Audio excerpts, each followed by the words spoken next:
tenu à inviter la presse nationale et internationale face à la décision qui a été prise, somme toute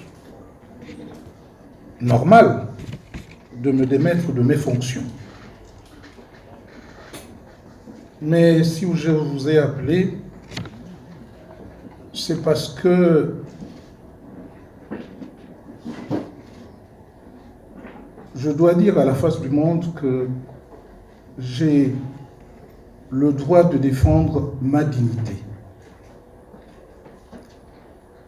Pourquoi devrait-on chaque fois au Gabon, alors que vous êtes des amis, vous êtes des frères, vous avez été ensemble, pourquoi lorsque le chef de l'État décide de se séparer d'un de ses collaborateurs, des pères de famille, il faille d'abord qu'on le couvre de salissure et rendre la relation qui aurait pu être une bonne relation pour la suite, rendre la relation complètement difficile et impossible. Pourquoi un pays où tout le monde connaît tout le monde? Ça fait quand même, depuis la conférence nationale, que je suis aux côtés du président Ali Bongo. Nous avons fait la conférence nationale ensemble et j'ai été de ceux qui ont stabilisé ce pays. Nous avons fait les accords de Paris ensemble. Nous avons été aux accords d'Arambo. Et toujours face à certaines difficultés, j'étais présent aux accords d'Akanda. Faut-il remercier une personnalité comme Maganga Moussavou de cette façon? Ou un blanc-bec, au sens propre comme au figuré, qui a l'âge, moins l'âge de mon fils, peut se permettre de me manquer de respect. Moi qui ai souffert tout le calvaire possible pour amener la paix et le calme dans ce pays. Vous avez vu que pendant que le président de la République était malade, nous avons tenu la barque. Je n'étais pas seul. Avec le Premier ministre Issa Zengondé, avec les ministres de la Défense et le ministre de l'Intérieur, des gens qui se sont montrés dignes, avec le président de la Cour constitutionnelle, une grande dame pour laquelle j'ai beaucoup de respect et d'amitié. Nous l'avons fait pour le président. Nous avons commis peut-être une grossière erreur pour certains, celle d'avoir voulu que le président de la République aille chez son frère et ami, le roi Mohamed VI. C'est un grand péché de lèse-majesté. Parce que le directeur de cabinet, l'épouse du président Sylvia Bongo Ondimba et son fils Noureddine, malgré le fait qu'il nous ait traités, nous, personnalités politiques et institutionnelles, de vouloir assassiner son père, parce que nous avions décidé que le président devait aller au Maroc, où nous pensions qu'il avait tous les atouts, toute la considération en tant que chef de l'État, alors qu'à Londres, il était déconsidéré et il était difficile d'y accéder. Voilà ce qui fait qu'on ait réglé ses comptes à Issa Zengondé, qu'on ait réglé ses comptes à l'ancien ministre de la Défense, Massa, et qu'on ait réglé ses comptes à Pierre-Claver Maganga Moussavou. Mais la différence, c'est que Pierre-Claver Maganga Moussavou est président d'un parti. Et que de tous les acteurs politiques présents ou vivants, c'est celui qui a contribué à 4 reprises à stabiliser ce pays. En 1990, à la conférence nationale, j'ai été payé en monnaie de singe. Nommé commissaire général à l'aménagement du territoire, j'ai été proprement remercié parce que j'avais osé créer mon parti, le Parti social-démocrate. Et vous vous souviendrez qu'en 2003, j'ai été encore évincé de mes fonctions de ministre d'État, ministre de l'Agriculture, parce que quelqu'un avait décidé de dire à tout le monde, de mentir à tout le monde que j'avais voulu l'assassiner. Et l'assassin, quelques années plus tard, il est revenu au gouvernement. Et il a été élevé 7 mois après à la dignité de grand officier de l'ordre du mérite national. Drôle d'assassin. Et aujourd'hui, vous voyez, je ne parlerai même pas d'un mensonge. Je dirais tout simplement qu'on se moque du peuple gabonais. Le vice-président de la République a-t-il commis une erreur pour faire le travail qu'il a à faire, c'est-à-dire recevoir tout le monde, les syndicats, tout le monde, et après réception, écrire pour transmettre le dossier à celui qui doit le traiter, et ici, en l'occurrence, le ministre des Eaux et Forêts, le ministre Tsanga, M. François Roux, est venu me voir au mois de mai 2018 pour me dire que le gouvernement, bien sûr, a pris la décision de ne plus couper le quai Vazingo. Mais que fait-on du quai Vazingo déjà coupé, qui est en déshérence dans la forêt? Je lui ai dit, on va saisir le ministre des Eaux et Forêts, car c'est lui et lui seul qui peut vous apporter la réponse appropriée. Voyez-vous, dans notre pays, on le voit même au niveau de la Constitution. On fait une Constitution, mais on oublie d'aller jusqu'au fond, et c'est une Constitution pleine de lacunes. C'est comme là, le gouvernement a pris la décision de ne plus couper le quai Vazingo, mais personne n'a discuté, n'a dit ce qu'on devait faire du quai Vazingo coupé avant que la mesure ne soit prise. Car il s'agit de ce quai Vazingo-là. Vous savez combien il y a de billes de bois dans la forêt traînant? Sur le plan économique, c'est un crime de couper du bois et de le laisser traîner. Et le quai Vazingo est une essence noble, d'une grande valeur. Que faut-il en faire? Il m'a posé la question, je l'ai adressée à qui de droit, c'est-à-dire au ministre des Eaux et Forêts. Le ministre des Eaux et Forêts, qui avait déjà reçu certaines de ces missives, a répondu que l'on voudrait d'abord faire l'inventaire de l'ensemble de bois coupés avant de répondre à sa demande. Est-ce que vous, journalistes, d'où que vous venez, certains instrumentalisés, est-ce que vous pensez que on peut reprocher au vice-président de la République d'avoir ainsi saisi le ministre des Eaux et Forêts pour que ce dernier puisse donner la réponse appropriée à M. Wu? Vous-même, avec vos consciences, vous répondrez à cette interrogation. On Je viens d'apprendre qu'on me reproche aussi d'avoir été sur la route de Mimongo. Mimongo est une ville coupée de tout.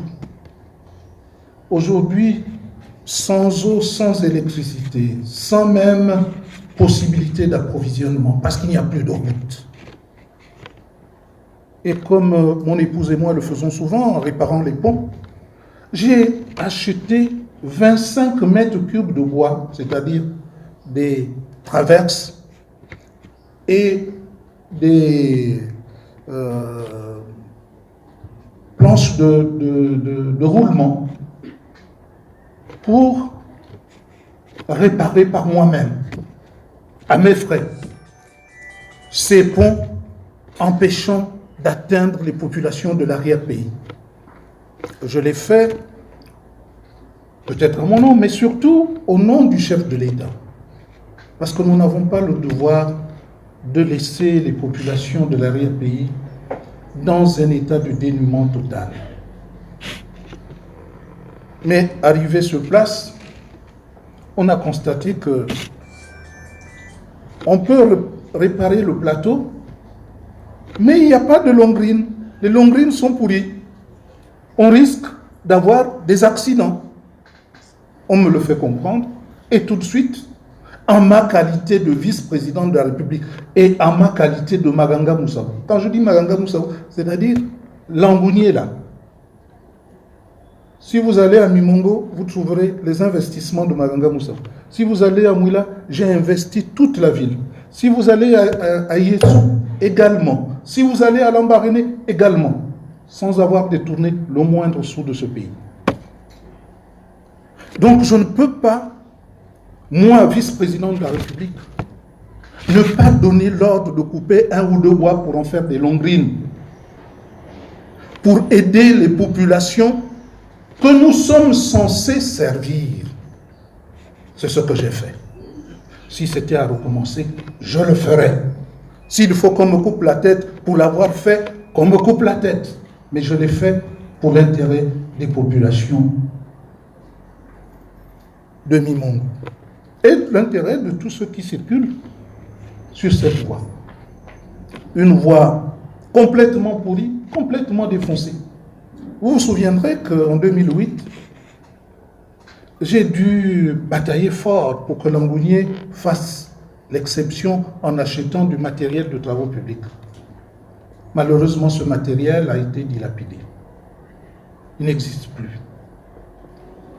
Et pour aller à Yetsou, c'est la croix et la bannière.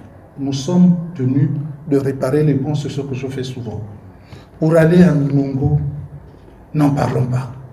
Pour aller à Eteke, j'ai dû mettre mon bulle à Yeno en attendant la saison sèche pour essayer de faire les travaux pour aller de Yeno à Eteke.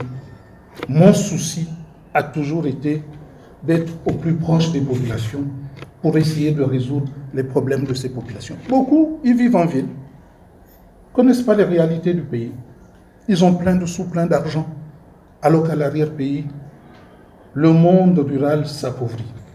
Et comme je suis parti de ce monde, je m'émeus. Doit-on me reprocher de l'avoir fait? Où est la faute? Mais la véritable faute, ça n'est pas tout cela. Parce que cette diffamation, je prendrai des avocats, peut-être pas au niveau du Gabon, au niveau de la France, pour deux choses. D'abord, pour laver cette diffamation qui va coûter cher à l'État, parce que c'est contre l'État que je vais le faire, et aussi pour tous les manquements que survenus au cours de mon exercice, c'est-à-dire l'absence. Vous savez, je suis chez moi, c'est moi-même qui paye mon eau, mon électricité et mon intendance en tant que vice-président de la République pendant ce temps-là. Je n'ai pas eu de fonds politiques. Ce n'est pas normal. Et ça doit m'être versé Forcément, à un moment ou à un autre, il y a eu tellement de manquements. Vous allez me dire, mais on vous connaît, M. Maganga Moussavou. Vous auriez dû démissionner. Non. Justement, si on met en parallèle les 4 fois où j'ai été au dialogue, sans me lasser, pour qu'il y ait la paix dans ce pays, on peut quand même reconnaître que je suis très tolérant et très patient. Et ayant souhaité moi-même aider le président Ali Bongo Ondimba dans l'exercice de ses fonctions, au regard du premier mandat qui a été une catastrophe, et le deuxième mandat, nous pensions qu'il fallait l'aider. Parce que la vie n'est pas comme une natte qu'on enroule et qu'on déroule. Si le président échoue, c'est nous tous qui échouons. Donc il faut l'aider. Il a été élu, bien. Est-ce qu'il faut lui dire, parce que tu as été élu, débrouille-toi tout seul? Non. Il m'a écouté, il m'a nommé à cette fonction. Je n'ai rien exigé. Parce que je pensais que nous étions dans une république où le vice-président a ce qu'il faut pour exercer ses fonctions. Pas de véhicule de fonction, pas de véhicule. Tout ce qui est là est à moi-même. Acheté avant que d'être vice-président de la République.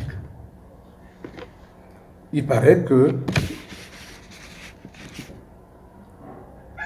en réalité, on me reproche autre chose. On me reproche d'avoir été en Israël. Ça, c'est ce que le directeur de cabinet dit à RFI. On me reproche d'avoir été en Israël. J'ai été en Israël parce que j'ai été invité par Netanyahou, avec qui j'ai eu un déjeuner de travail. Et j'ai représenté dignement le président de la République. Et je n'ai même pas eu le temps, puisque je n'approche même pas le président, de lui dire les choses importantes qui m'ont été dites en Israël. On me reproche d'avoir été en Autriche. Le président, le dernier conseil des ministres, le président de la République, m'a accordé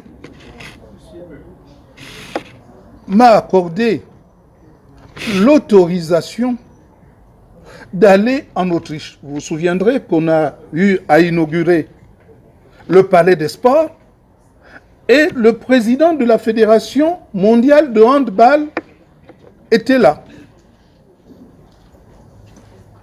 Et ainsi, il a souhaité que le Gabonais qui soutient les jeunes depuis plus de 20 ans, plus de 22 ans, plus de 23 ans, qui soutient le handball, soit l'invité d'honneur à l'occasion de la Coupe du monde de handball en Autriche et en Allemagne.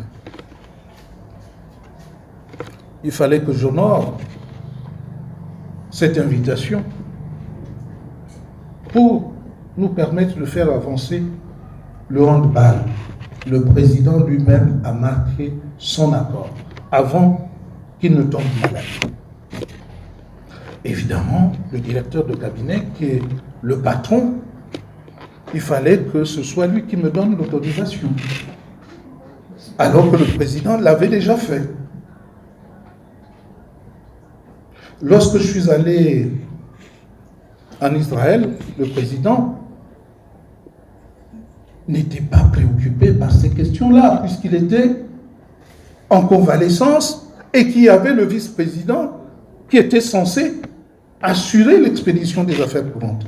À qui fallait-il alors demander l'autorisation? Fallait-il encore convoquer le président ou fallait-il que je demande l'autorisation au directeur de cabinet du président de la République? On me reproche d'avoir été dans le Haut-Ogooué, malgré la solidarité du chef de l'État aux populations altogovernes quand il y a eu des inondations. Pourquoi Maganga Moussavou va dans le Haut-Ogooué alors que ce n'est pas chez lui? C'est chez Alianga. Et pourtant, il n'est pas plus gabonais que moi. Et par conséquent, moi, Maranga, pour aller dans le Haut-Ogooué, il faut que je demande l'autorisation à Farjon. Et j'ai manifesté au nom du chef de l'État ma solidarité. Et j'ai donné 40 millions. Quelqu'un qui n'a rien, j'ai donné 40 millions aux populations du Haut-Ogooué et je crois 10 ou 20 millions aux populations de Yétsou, c'est-à-dire Franceville et Yétsou. Je me suis dit, au départ, je devais aller à Yétsou. On verrait le vice-président à Yétsou, alors qu'il y a d'autres à Franceville qui souffrent. J'ai dit, je commence par Franceville et je termine par chez moi. Je ne sais pas si ce n'est pas cela, la solidarité et le sens du partage que prône le chef de l'État. Mais il fallait demander l'autorisation au chef du Haut-Ogooué, c'est-à-dire à Farjon, Lacruche, Alianga, je ne sais pas quelle identité il peut avoir. Alors, je suis venu vous dire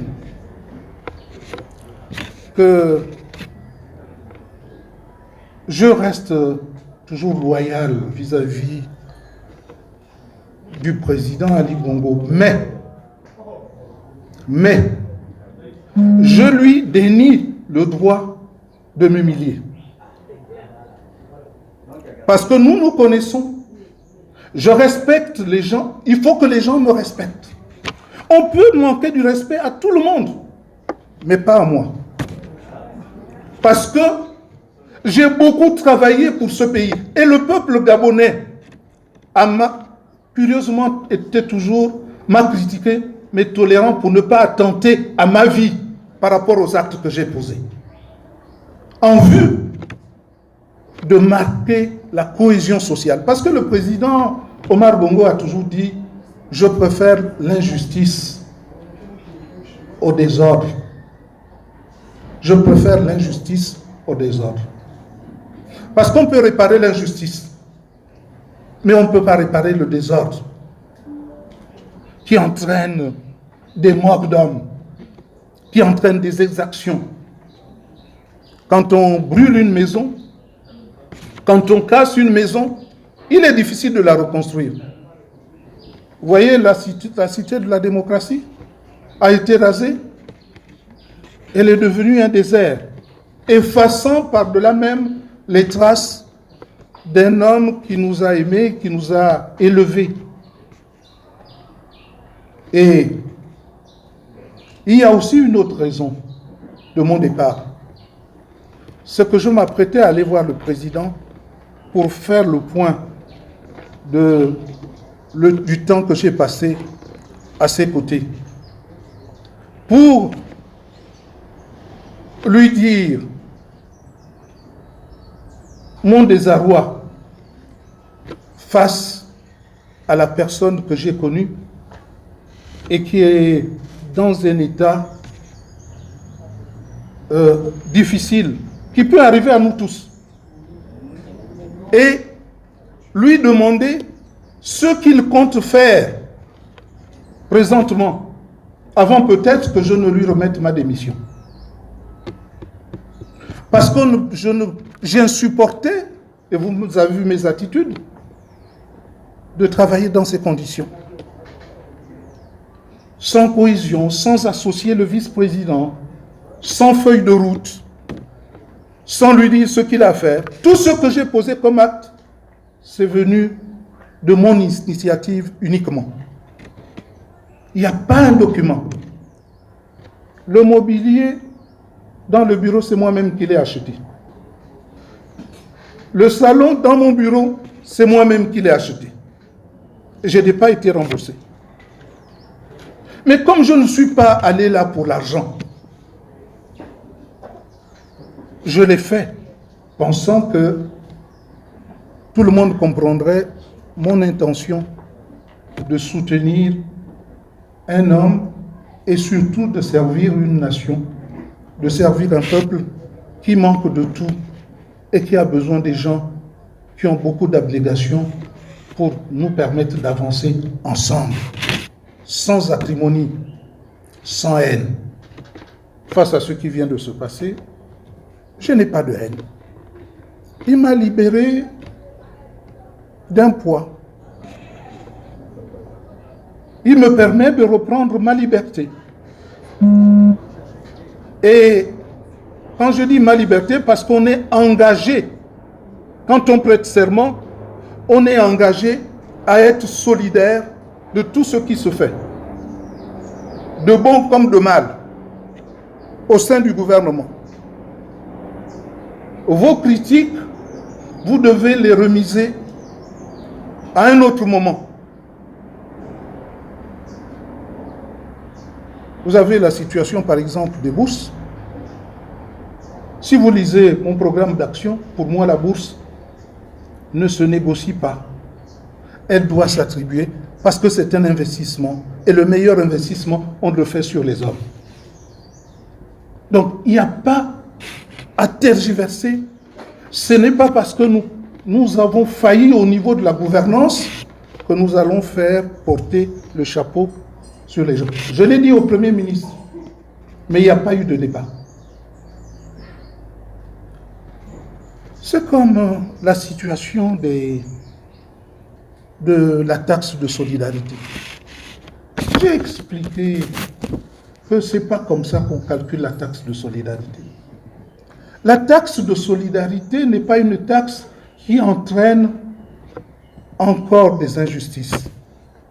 Si vous avez 1 500 000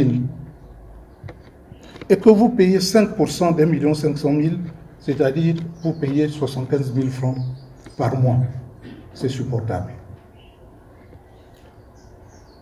Mais si vous avez 1 500 000, 1 franc, on vous dit que vous devez payer 10%, c'est-à-dire que vous payez déjà 150 000 francs. Vous qui avez 1 franc de plus que celui qui a 1 500 000, vous vous retrouvez en dessous parce que vous avez 1 franc de plus. Ce n'est pas équitable et juste. Si vous avez 2 millions, vous payez 10%, mais si vous avez 2 millions, 1 franc, vous payez 15%. C'est-à-dire que là où vous devez payer à 10% 200 000, celui qui a 2 millions 1 franc doit payer 15%, c'est-à-dire 300 000. Vous voyez, on voit bien que on ne comprend pas que la taxe doit se calculer de manière à ce que, en fonction de votre salaire, vous fassiez un effort avec un taux fixe qui fait que si vous avez 10 millions, vous allez payer 500 000. Si vous avez 1 million, vous allez payer 50 000. Donc la proportion est gardée et respectée.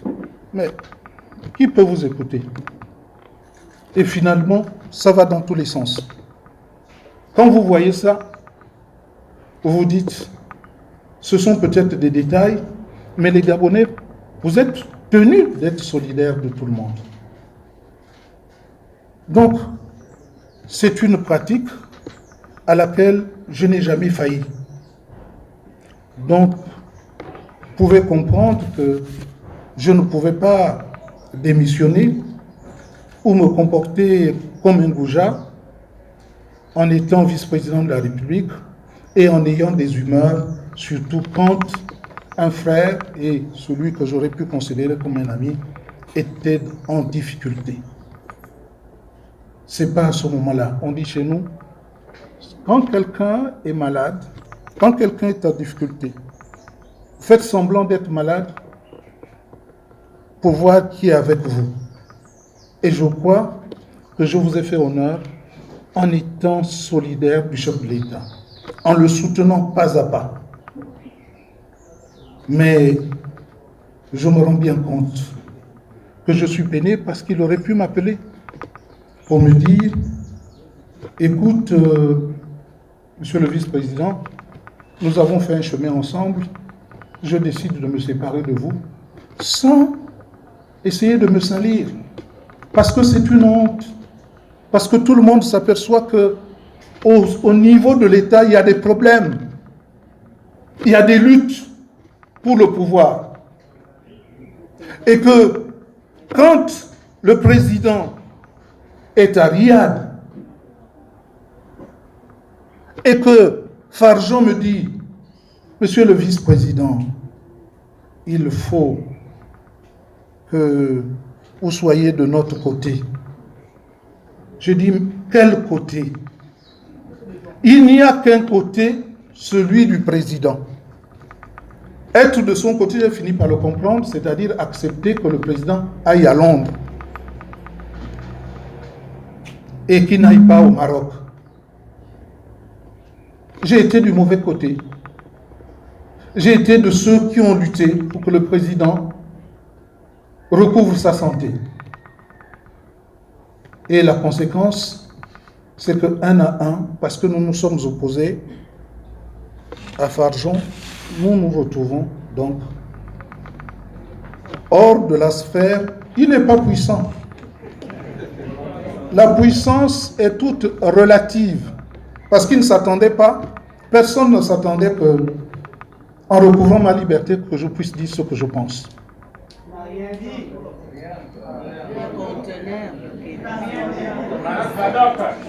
Maintenant, j'ai fait un discours préliminaire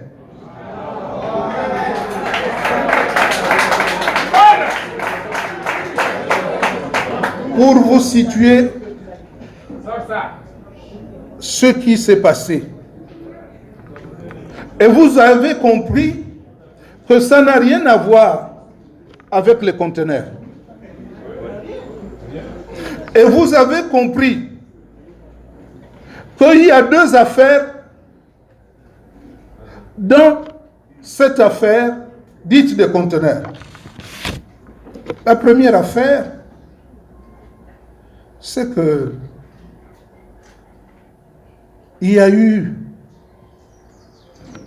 sans doute, parce que je ne peux pas situer, je ne suis pas lié à ça, il y a eu sans doute au premier trimestre des autorisations qui ont fini par être données, puisque dans la lettre de l'ancien ministre, on disait qu'on va d'abord recenser tout le Kevazingo avant de donner l'autorisation aux uns aux autres de racheter des stocks.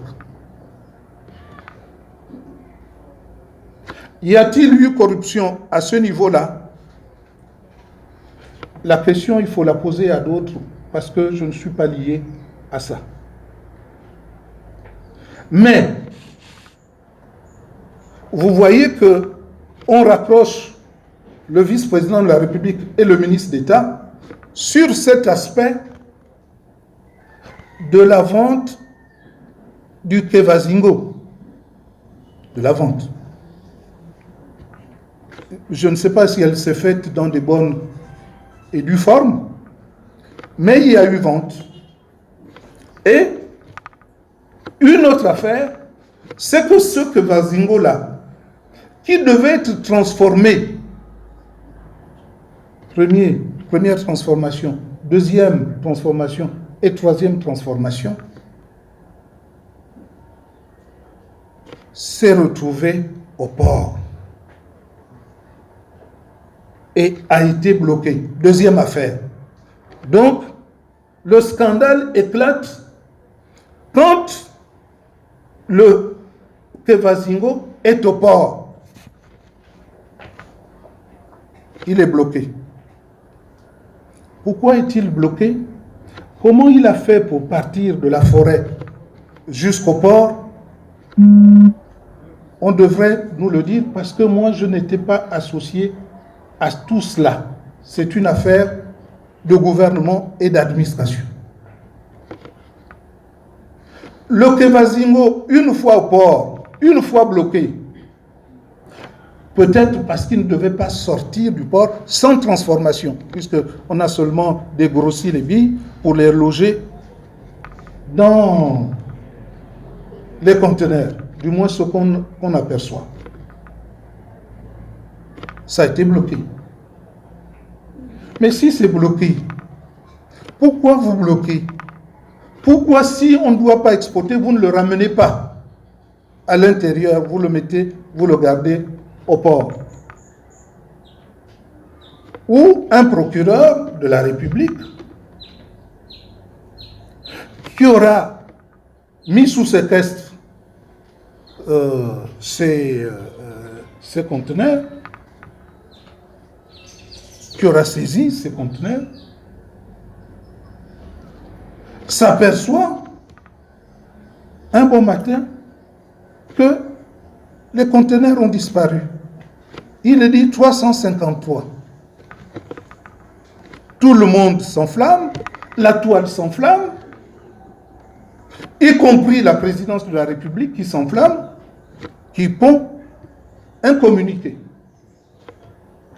Et puis pour s'apercevoir que non, en fait on a retrouvé 200 conteneurs et qu'il y a peut-être 153 qui sont partis finalement en Chine. Est-ce que c'est sérieux qu'un procureur de la République ne prend pas le temps de vérifier où sont les conteneurs? Entre nous, qui aura pu déplacer les conteneurs là où ils étaient pour les amener à un autre endroit? Avec l'autorisation de qui? Nous sommes sur la zone portuaire. Qui est responsable de cette zone portuaire? Parce que ici, il n'est plus question de la forêt. Il n'est plus question du ministre des Eaux et Forêts. Les autorisations ont été données, je ne sais de quelle manière. Nous sommes maintenant au port. Et c'est là le scandale. Est-ce que vous avez appris que le vice-président était mêlé à la disparition des conteneurs? Vous avez vu ça quelque part? Bon. Et il se trouve que ces conteneurs qui ont disparu sont sous la responsabilité de l'OPRAG. Les premières personnes à être sanctionnées, ce sont les gens de l'OPRAG. Mais l'OPRAG ne peut pas être sanctionné. Le frère d'Alianga, Farjon, est directeur général de l'OPRAG et à l'époque, il était peut-être à la capitainerie de l'OPRAG. Donc encore plus responsable. On ne va pas manger, s'enfoncer le couteau dans le ventre. Celui qui est directeur régional des douanes, c'est un poulain du Premier ministre, Kogé Bekale. Et cela, et il s'agit d'un domaine qu'on appelle transport. On ne parle pas de l'OPRAG, on ne parle pas du ministère des Transports, on ne parle pas du Premier ministre qui est responsable politique de tout ceci, parce que si un ministre a donné l'autorisation, je connais comment fonctionne le gouvernement, il a dû saisir et le Premier ministre et le président Farjon pour qu'ils donnent les autorisations de faire cette transaction. Et par conséquent,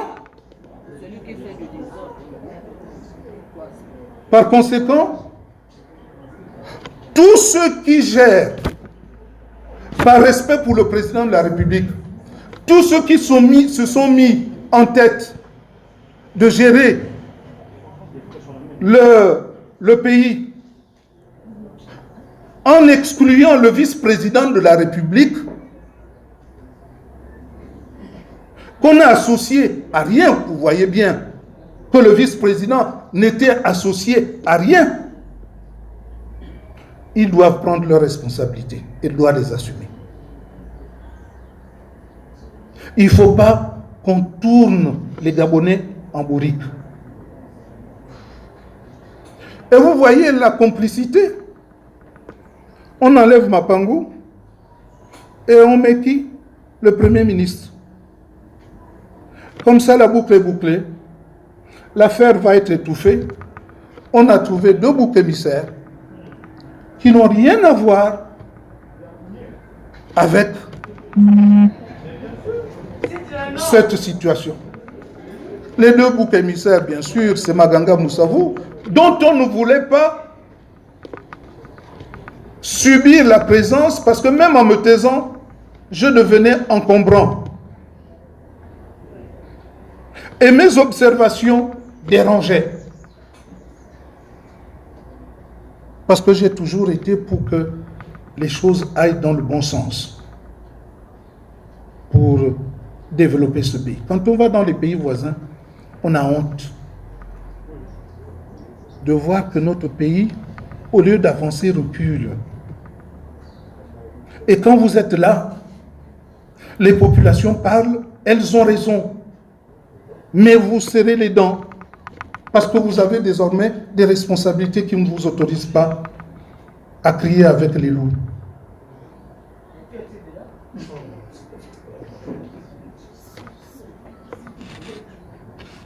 Par conséquent, la responsabilité est bien là. Allez chercher les responsabilités au niveau de ceux qui ont des entrées au port d'Ovendo, du procureur de la République. A-t-il posé des scellés ou pas? Y a-t-il eu de l'argent qu'il devrait se partager pour qu'il y ait dénonciation? Pour expédier 153 conteneurs, c'était visible. Il faut que le PRAC donne les autorisations. Et comment cela se fait-il que le PRAC soit exonéré? À moins qu'on ait fini d'abord de régler les cas Maganga et Mapangou, et ensuite, on va s'attaquer à l'objet du scandale. C'est-à-dire la disparition de 153 conteneurs du port et la distraction à côté de 200 conteneurs, en espérant qu'elles soient toujours pleins. Peut-être qu'on les a même vidés. Donc nous attendons que le procureur de la République se prononce. Mais je vous dirais que je ne laisserai pas cette affaire dans cet état. Je ne peux pas accepter qu'un vice-président de la République soit considéré comme un truand. Le Congosa News, qui est le journal de la cruche Alianga, puisqu'il donne à ce gars 1,5 million par mois. Tout se sait dans ce pays. Et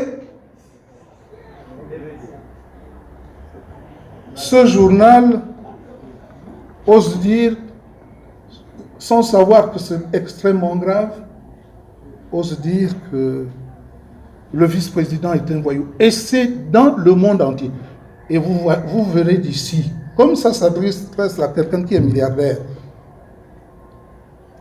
et qui doit répondre, c'est-à-dire Farjon, la cruche Alianga, nous verrons, ça ne va pas être une mince affaire. Parce que me traiter comme on l'a fait, c'est extrêmement grave.